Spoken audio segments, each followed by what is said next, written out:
Hey, it's Mike with Services That Scale. In this video, I'm going to share with you the 8 best service models for digital agencies working with the small business community. All right, let's jump into it. Okay, before we get into the actual 8 services, first I've got to tell you an important detail here about my background and about my approach to the agency business. And that is, I am as anti-agency business model as you are going to find. So yes, I am calling it the agency business because that's how most people identify with this business. It's using that word agency. But the reality is that the agency business model stinks, okay? And I like to say that our goal is to get customers, not clients. When you have an agency using the traditional agency model, you are selling your time, you're selling your talent, or you're hiring people that are expensive because they have talent and you're selling their time. It's a business model that ends up getting you trapped into having needy clients that are demanding of your time and want customized services provided by you or the talented people on your staff. Now, this business model has been tried so many times by businesses selling to the small business space because it seems like such an obvious opportunity. You know, small businesses oftentimes just don't have that well-rounded talent that they need in various areas of their business, including marketing. And so it just seems like a natural fit. But the reality is small businesses can't spend enough money with you consistently to justify selling your time and selling your talent and make the whole business model work, which is why there are no big agencies selling to the small business marketplace. And even those ones that are out there that are saying that they're successful as agencies, most of them are agencies in name only. They have a different business model like the ones I'm going to share with you today, or successful means they work their tail off, they make a decent living, but they haven't developed an asset that they can sell, and they really have no free time or life. If that's success for you, go work in the traditional agency business model. If you'd like something different, that's what I'm going to share with you today. Models where you can have customers, not clients. What do I mean by customers? Customers don't have to know your name. They don't have to have your cell phone number. They're not going to be calling you in the middle of the night demanding things. Those are customers. That's what I want. That's what you should want too. Okay? So what makes a service scalable? Let's start with that here real quick. One, it's got to have strong demand and recurring revenue. Okay? Recurring revenue is absolutely essential.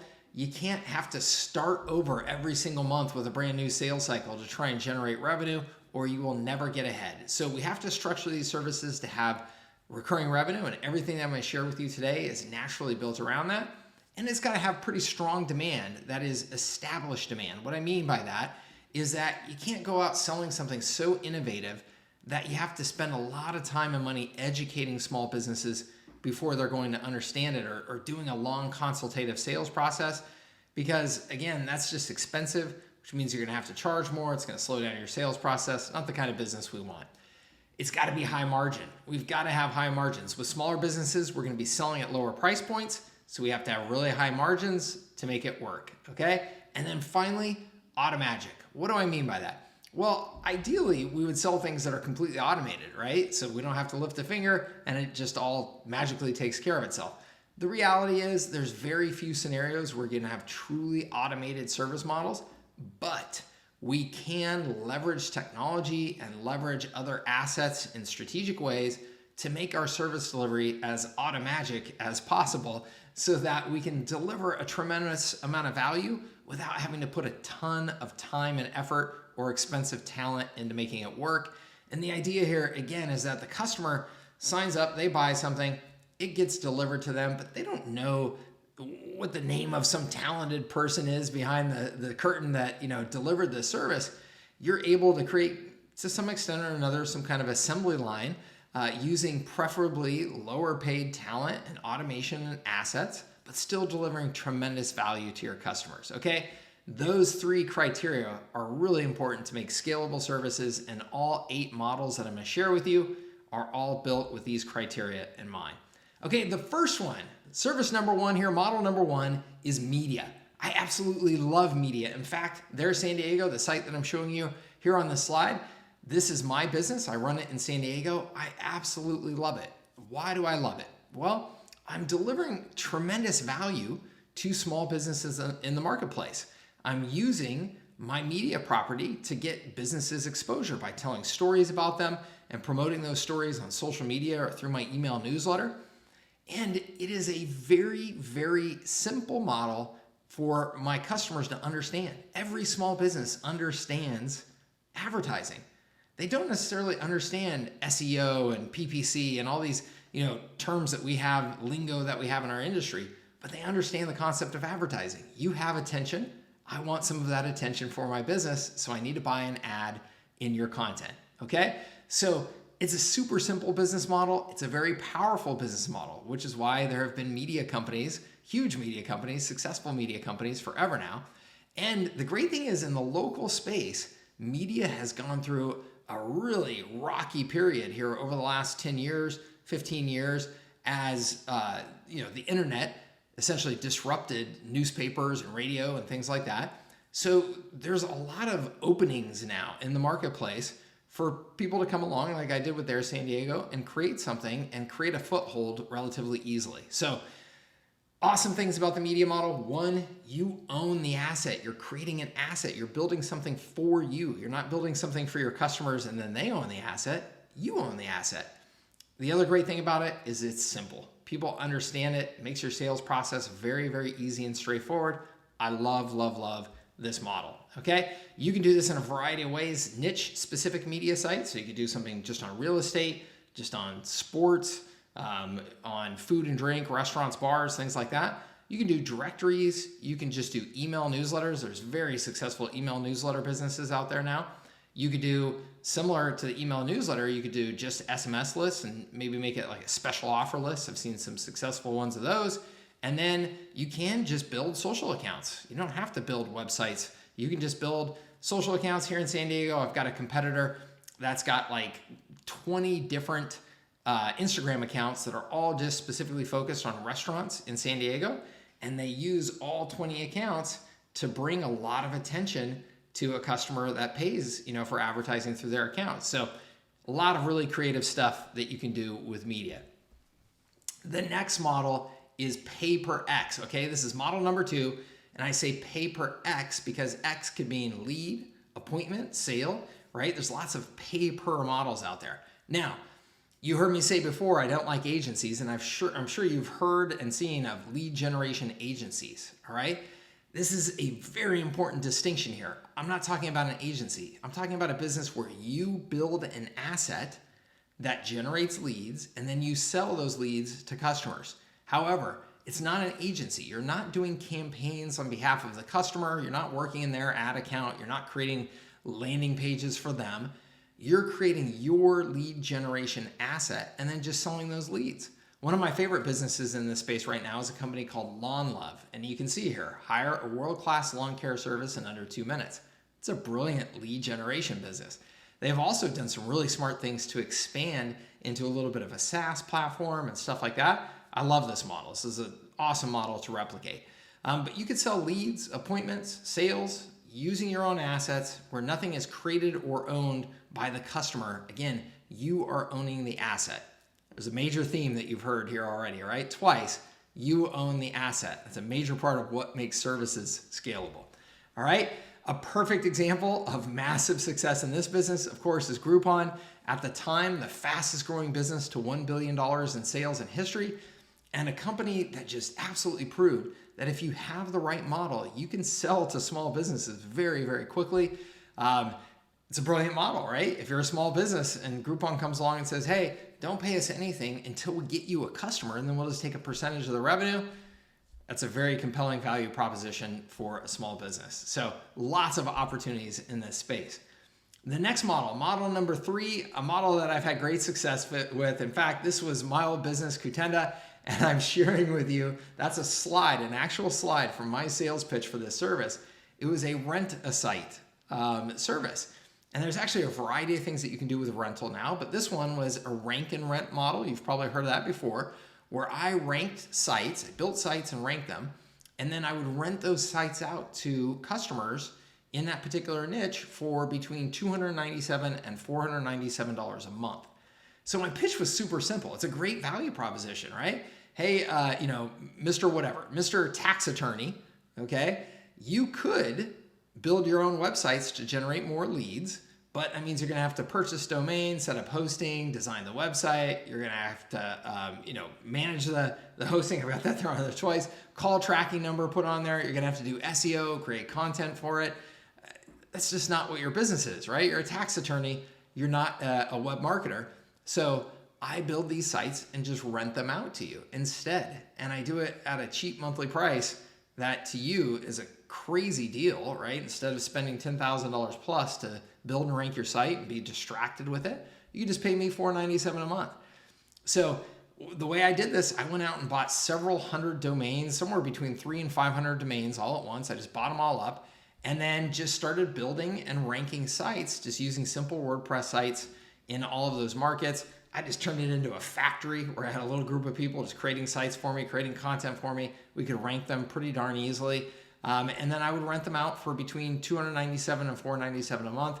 It was a six-figure a month service for me. It's an awesome model. It's very simple and hands-off once you create the site. You can sell leads from these sites as well. So that's going back to the asset model. You could do it either way. The beauty of the rental model is there's no arguing over leads or anything like that. It's just, hey, it's $297 a month or $497 a month and you get whatever comes to you. It's a great model. You can do this with rank and rent lead generation sites. You can do this with websites. You can also do this with funnels now. Create funnels that are out there attracting prospects and customers in a particular market and then just rent out that funnel to a business. It's a great, great model. All right, model number 4 here is content as a service. Again, that's me there giving a pitch because I have been running a content as a service business for probably close to 10 years now. I provide content to marketing agencies to help them market their business. I've been doing this a long time. Now, here's the deal. It's a very inexpensive service. You can sign up for my content service for $67 a month.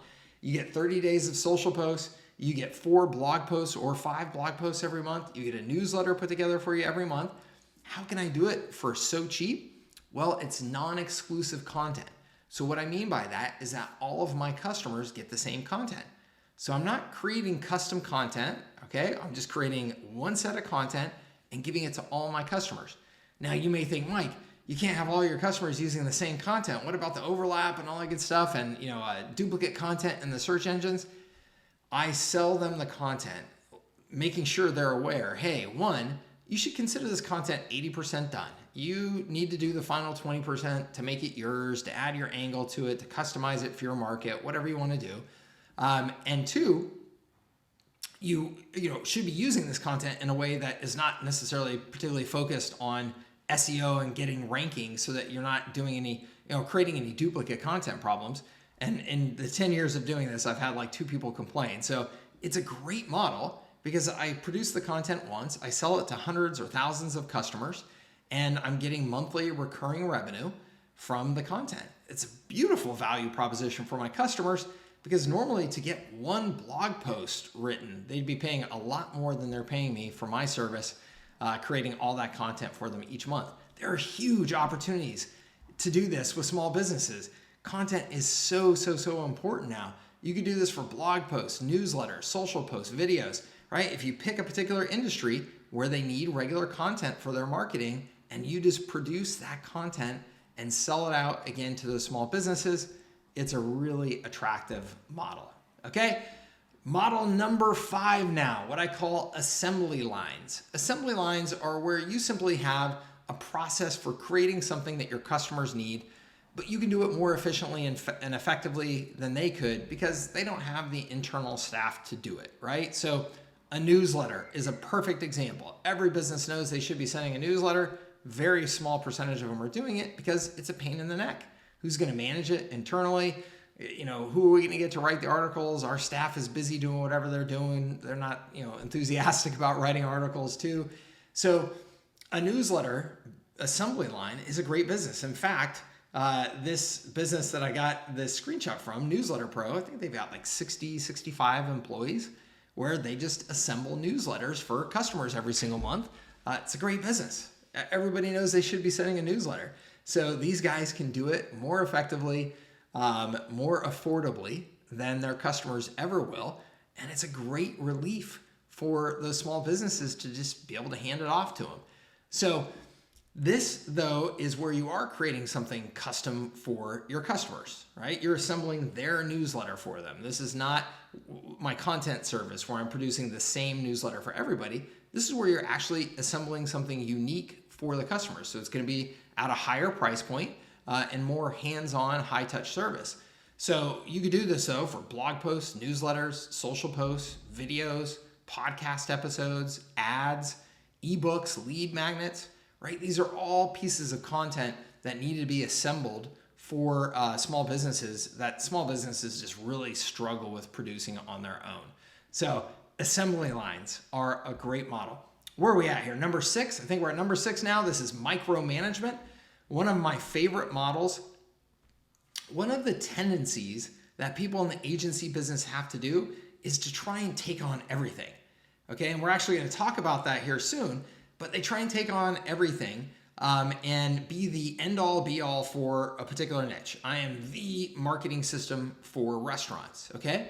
That's absolutely an effective model. I'm going to share with you that next year, but you have options to do something that's just more focused, where you're not trying to be that end-all be-all thing for an industry.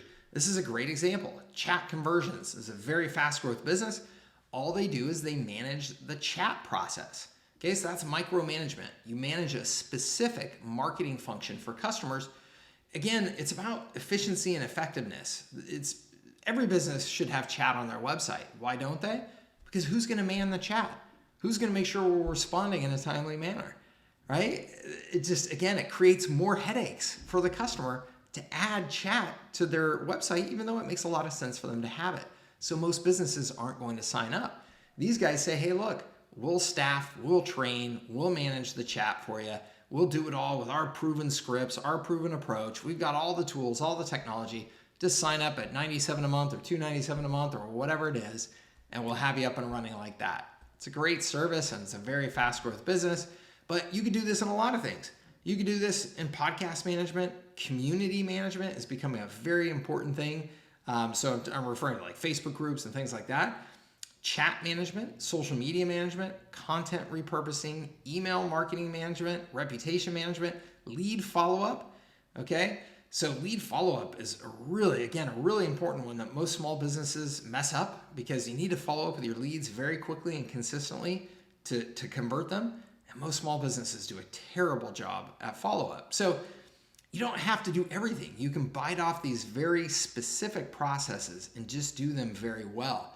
And oddly enough, when you do less, it's usually much more scalable. Because you're so focused, it's actually usually a much more scalable model. Okay, but a lot of you want to try and do it all. You want to focus on an industry and do it all, be the system for that industry. A big mistake is doing that as an agency, where you're working with restaurants, but every restaurant you're doing something custom. Yeah, you're developing some best practices across your customers, but really every customer is treated as unique. It's a terrible model in the small business space because they just can't afford to pay you enough. But if you do it the MSP way, what I call a marketing systems provider, MSP. So instead of doing agency services, you develop a system. Okay, what's a system? A system is where we're integrating a variety of different things to solve the problem, to create a solution for the problem. So a system can involve tools like software, marketing assets like landing pages, websites, campaigns you've developed, and services, some hands-on service to manage this system on behalf of the customer. And you're focusing on a specific industry so that you can get that system really dialed in for that industry, so you can make it super efficient, super effective, and do it at a real low cost. It's a great model if you take that approach. Make it a system instead of doing custom agency services. So a great example right now is Pop Menu. Pop Menu in the restaurant space is growing like crazy, and they're providing this system for the small business space. Now, what's key to understand, go and look at Pop Menu's services and look at their pricing. And their services start at $97 a month. Obviously, this is not an agency service, okay? It's not customized. You can't do customize at $97, $297, $397 a month, but what you can offer is a system based on assets that is super high margin, has a lot of that auto magic to it, and still delivers tremendous value for your small business customers. That's the MSP space. I love this model. I've built 2 7-figure businesses using this model, sold one of them for millions of dollars. I love it. It's one that I have a ton of experience in. And then finally, number 8 here is SaaS, software as a service. We're all aware of how attractive the software as a service business model is. That's why venture capitalists are putting so much money into it. And that's why you hear about the unicorns, right? Those $1 billion plus companies, they're almost all SaaS companies. And in this small business space in particular, almost every good sized successful business is a SaaS business because it lines up well in the small business market. You can deliver a tremendous amount of value through software, but at low price points, generate recurring revenue, and bring on customers that are with you for years and years and years. It's a great business model. So the awesome thing is you can be in the SaaS business now. Okay, this is actually a screenshot from the HighLevel platform, which I use every single day for my businesses. It's also a SaaS platform, a SaaS opportunity that I can then sell to my customers, white label, so it's completely my business model. My customers don't see anything about HighLevel. I can change the brand or whatever I want it to be. And I can get all the benefits as if I developed my own SaaS platform. And you can sell the platform just on its own, right? Just sell SaaS, but you can also layer on top of it coaching, training, some done for you to it, right? So that you're still more of a service provider instead of just a tools provider. You can actually give your customers a little bit more handholding on top of that platform, so you can charge higher prices than just a normal SaaS platform and make a ton of money and have a very scalable opportunity. So as an example, there's ClickFunnels out there. ClickFunnels theoretically could be sold to every small business on the planet, and they could sit down and use it to grow their business. But the reality is the pizza shop owner doesn't know anything about building funnels and doesn't want to know anything about building funnels. They want to create really good pizza and serve really good pizza, right? So you could deliver the platform to them using HighLevel, but layer on top of it some services so that the pizza guy isn't expected to just sit down with this tool and use it. He's not going to, right? But if you deliver it as the foundation of your service and then you just layer some benefits on top of it, you can build a really, really nice service on top, okay? So the awesome thing is with HighLevel, and truth be told here, I'm one of HighLevel's biggest partners. I use it for all my businesses. I absolutely am a crazy rabid fan of anybody that wants to provide marketing services to small businesses to take a good look at it. You can do call tracking, lead capture, reactivation, lead follow-up, website chat, analytics, SMS marketing, email marketing, funnel building, website hosting, all of these combined. You can peel off certain parts of it and just offer those depending on the market that you're in, right? Maybe the market you're selling to doesn't need a funnel builder. There's really almost no end to the creative things that you can do with this platform. So that is 8 proven models. All 8 of these models are super scalable. They get you customers, not clients. They allow you to build a business that protects your time, so you're not getting calls at 11 o'clock at night from clients. And they build an actual asset that you can sell instead of just putting you on a treadmill of working for more and more bosses and unfortunately probably getting paid less than you would if you just went out and got a really good job. All right, so forget the agency business model as you probably know it. Don't sell your time, don't sell your talent. Invest in creating a business around services that scale, right? You're gonna go through all the hard work of building a business anyway. Why in the world would you not build one based on a better business model that's gonna get you many, many times the reward? All right?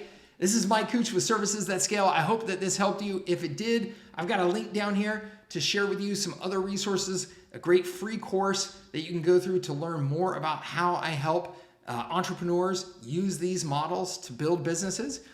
And if you like this video, please like it, comment down below. Please subscribe to my channel and share it with anybody that you think would get value. Okay, thank you so much for stopping by, and we'll see you on the next video. Take care.